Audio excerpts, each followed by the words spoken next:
Всем привет! Сегодня я покажу один из вариантов приготовления бутербродов к праздничному столу. Этот рецепт очень доступный и состоит из весьма дешевых продуктов. Но на столе эти бутерброды выглядят весьма достойно. Давайте приготовим.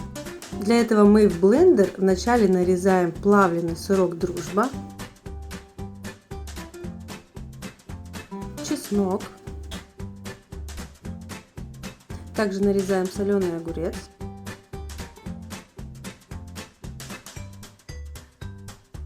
для остроты я взяла маринованные острые перчики. В моей семье любят острые, и я добавляю. Но если вы не любите, то можете пропустить. А также зелень. Из зелени я взяла укроп.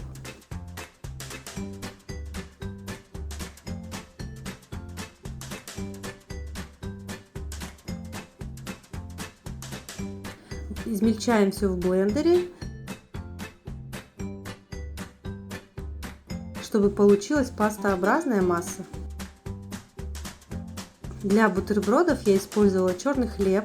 Изначально я убрала корочку, резала треугольниками.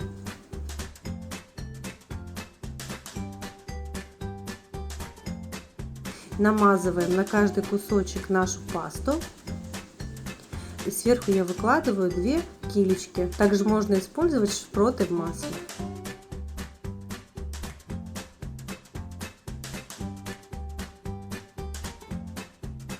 Посмотрите, какие интересные у нас бутерброды получились.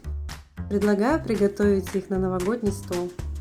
Оставайтесь с нами на нашем канале. Здесь будет еще много интересных и полезных рецептов. Подпишитесь на канал и нажмите колокольчик. До новых встреч!